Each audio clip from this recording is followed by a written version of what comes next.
Buenas tardes a todos, bienvenidos a esta clase de control de gestión del cursado virtual del año 2020.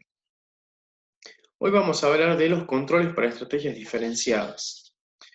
Muchos son los factores que influyen en la estructura y en los procesos de control de gestión de la organización. Por ejemplo, el tamaño, el ambiente, la tecnología, la interdependencia y como factor más importante, la estrategia. Es decir, que tanto la estructura como los procesos de control de gestión reciben el impacto y la influencia de las distintas estrategias corporativas, de las distintas estrategias de unidad de negocios y del estilo de gestión. Vamos a comenzar viendo la influencia de la estrategia corporativa. Bien, todas las organizaciones tienen distintos contextos estratégicos, a la vez también tienen distintos factores claves de éxito, distintas habilidades y distintas perspectivas. Por lo tanto, también eso lleva a tener distintos tipos de mediciones, pero lo importante es siempre que todos los factores anteriores nos tienen que conducir a que las personas tengan un comportamiento acorde a la estrategia que la organización eligió. Recordemos que el fin del control de gestión es influir en el comportamiento de las personas. Para analizarlo vamos a pensar que tenemos un continuo en donde en uno de los extremos tenemos las organizaciones que están insertas en una sola industria, y en el otro extremo tenemos la diversificación no relacionada, es decir, empresas que tienen distintas unidades de negocio y están en distintas industrias que no tienen relación entre ellas. Y como punto medio también imaginemos un escenario donde tenemos empresas que están diversificadas pero de forma relacionada. Es decir, que están en distintas industrias, pero hay una interrelación entre esas empresas. A modo de hacer un poco más didáctico, vamos a ir hablando de cada uno de los factores en los dos extremos, en el extremo de una sola industria y en el extremo de las diversificadas no relacionadas. En cuanto a la estructura, en las empresas de una sola industria suelen ser funcional. En las empresas diversificadas no relacionadas suelen ser por conglomerados, es decir, que cada una de esas empresas son como una unidad de negocios distinta y tienen su propia autonomía. En cuanto al conocimiento de la industria, en las empresas que están insertas en una sola industria suele ser alto, ya que están en el día a día trabajando con esos temas. En las diversificadas no relacionadas suele ser bajo, ya que recordemos que son distintas empresas en distintos sectores, entonces no van a tener el conocimiento sobre lo operativo de la industria. En cuanto a antecedentes funcionales, en las empresas de una sola industria suele ser muy importante la experiencia operativa de las personas, ya que suelen conocer todas las tareas operativas, van ascendiendo y llegan a la dirección con un bagaje importante de esa experiencia. Y en las diversificadas no relacionadas es más importante la experiencia financiera, ya que es la disciplina que ayuda a evaluar mejor cuando se está en el directorio y se tiene empresas en distintas industrias. En cuanto a la autoridad para la toma de decisiones, en las empresas de una sola industria suele ser centralizada y en las diversificadas no relacionadas suele ser descentralizada. Como decíamos, cada unidad de negocios tiene una mayor autonomía, entonces eso explica por qué la toma de decisiones es más descentralizada. En cuanto al tamaño del personal, en la empresa de una sola industria suele ser grande, pero la dirección que maneja un grupo de empresas diversificadas no relacionadas suele ser más pequeña. Las posibilidades de ascenso son más altas en las empresas de una sola industria y más bajas en las diversificadas no relacionadas, al igual que las transferencias laterales.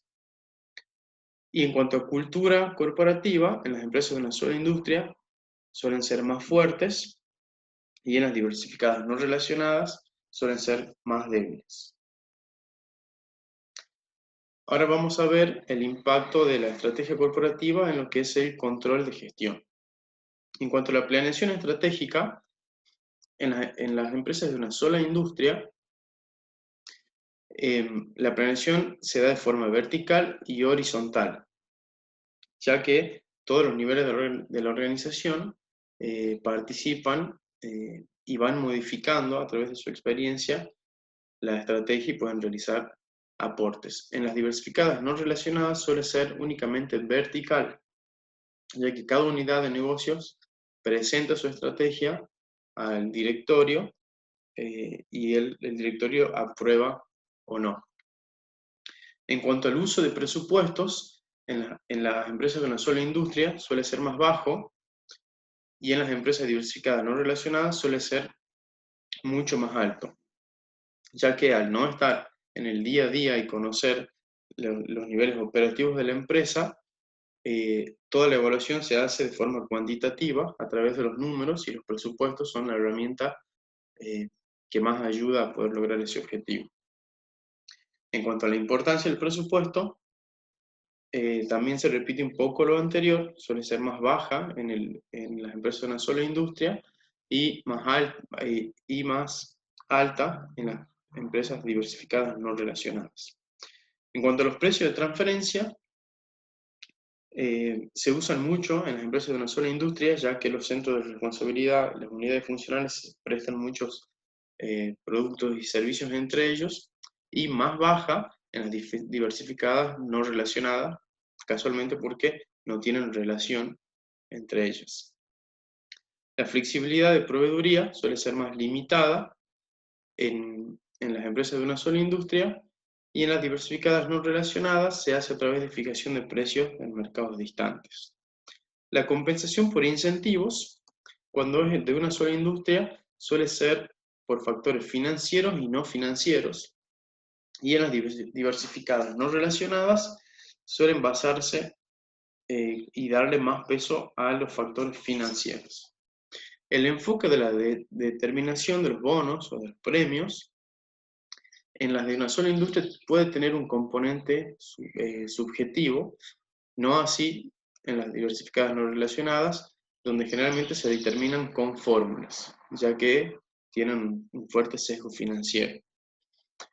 Y las bases para otorgar bonos, en el caso de una sola industria, suelen ser por el desempeño de la unidad y también por el desempeño corporativo.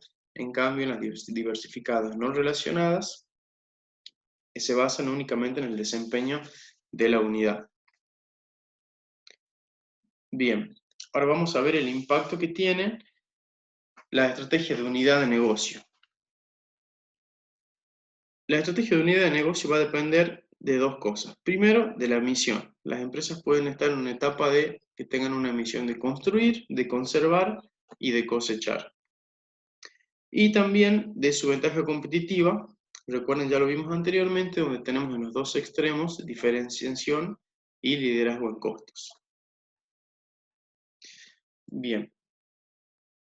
Vamos a ver ahora el impacto de las diferentes misiones en la planificación estratégica. Vamos a usar los extremos de construir y de cosechar para ilustrar. Recuerden que en el medio tenemos conservar, que es la misión intermedia. En cuanto a la planeación estratégica, en la etapa de construir, la importancia es muy alta, ya que estamos haciendo los cimientos de la empresa, estamos buscando el crecimiento, entonces la planeación es muy importante.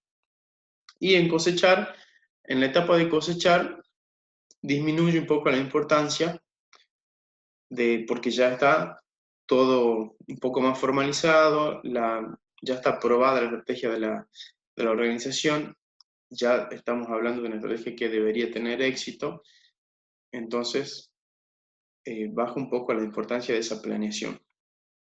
La formalización de las decisiones de gasto de capital en la etapa de construir suele ser más baja, ya que es la etapa de hacer y no se suele ser tan detallista y tan formal en ese análisis para poder avanzar.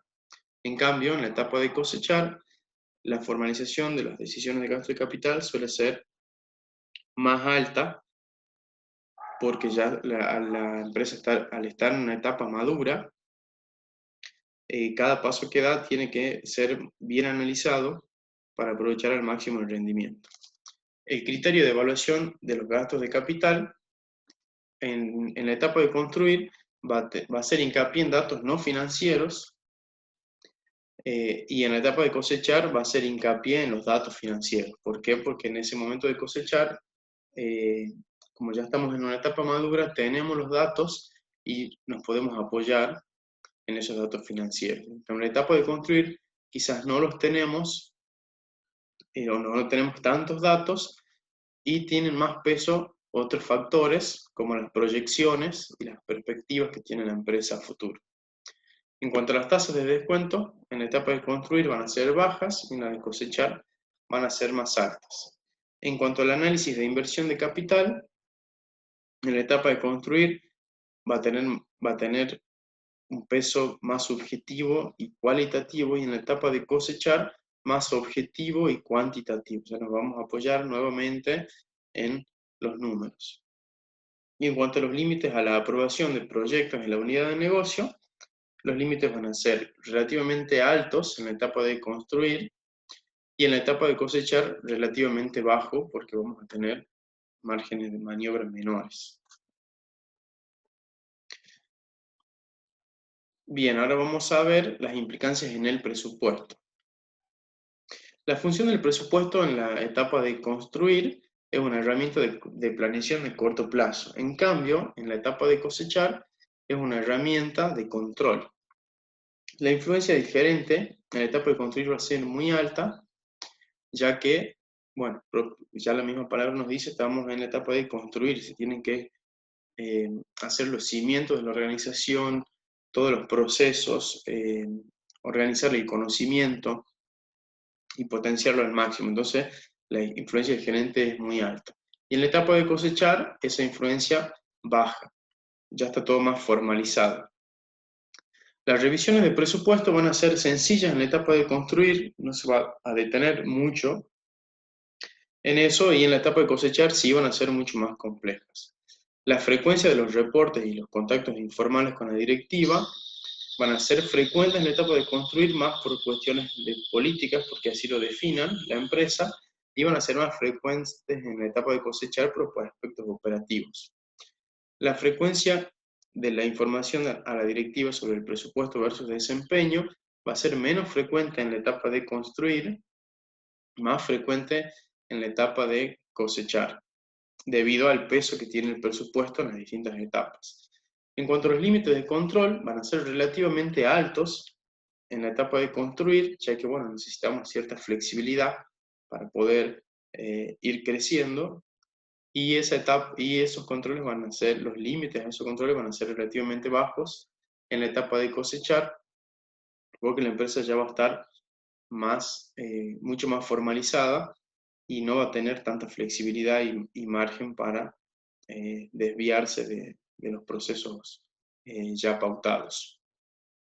La importancia del cumplimiento del presupuesto va a ser relativamente baja en la etapa de construir y relativamente alta en la etapa de cosechar. Y en cuanto al control de resultados versus el control de comportamientos, en la etapa de construir va a ser muy importante el control sobre los comportamientos. Y en la etapa de cosechar se va a cambiar el ojo del comportamiento a los resultados. Ahora vamos a ver las diferentes misiones y sus implicancias en la compensación por incentivos. En cuanto a los bonos, como porcentaje de la remuneración, en la etapa de construir van a ser relativamente altos, y en la etapa de cosechar van a ser relativamente bajos. ¿Por qué van a ser altos en la etapa de construir? Porque queremos influir en el comportamiento de la gente para que busque el crecimiento. En cambio, en la etapa de cosechar, lo que vamos a buscar más es el mantener y conservar el no cometer errores, más que el crecimiento. El criterio para la asignación de los bonos En la etapa de construir va a tener énfasis en criterios no financieros.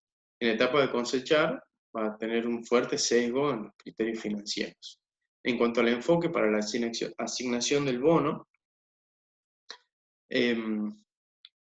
va a tener un alto componente subjetivo en la etapa de construir, y en la etapa de cosechar, como va a ser mucho más basado en lo financiero, va a estar dado por fórmulas.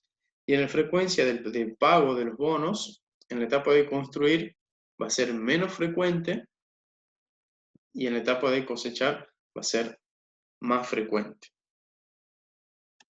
El tercer factor que decíamos que influye en la estructura y en el proceso de control de gestión de una organización es el estilo de la directiva. Tenemos ciertas clasificaciones acá, que es, bueno, no es taxativa, pueden agregarse otros estilos, pero son importantes. Podemos tener una directiva que sea más formal y otra más informal. Tenemos directivos que son concretos y van a lo puntual, y otras personas que son más abstractas. Tenemos directivos analíticos o prácticos. Los analíticos son los que piensan y analizan las cosas antes de actuar. Los prácticos son los que prefieren ir directamente a la acción con menor análisis previo. Tenemos directivas que asumen riesgo y otras que evitan riesgos.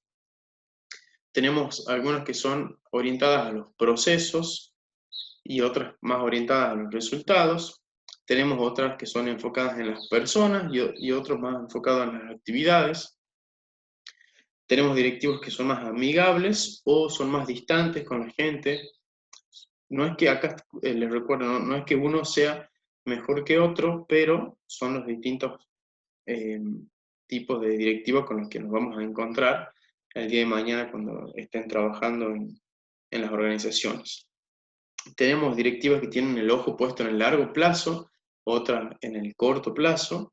Tenemos directivas que delegan la toma de decisiones y otros que no, que la concentran. Y tenemos directivas que suelen hacer las compensaciones o los premios con remuneraciones monetarias u otro tipo de compensaciones, como por ejemplo, no sé, días de vacaciones o algún otro tipo de beneficio para el empleado. ¿Y de qué va a depender el estilo de la directiva? De muchos factores, pero principalmente los que influyen van a ser la edad de las personas de la directiva, la educación formal que posean, la experiencia, el sesgo por alguna actividad, de eso va a venir determinado por la experiencia que traen, experiencias anteriores que traen, y la tolerancia a la incertidumbre. Bien, muchas gracias. Espero que haya sido claro. Cualquier duda o consulta, no duden por favor en consultar en el foro, y por ahí seguimos la comunicación. Muchas gracias a todos. Que tengan buenas tardes.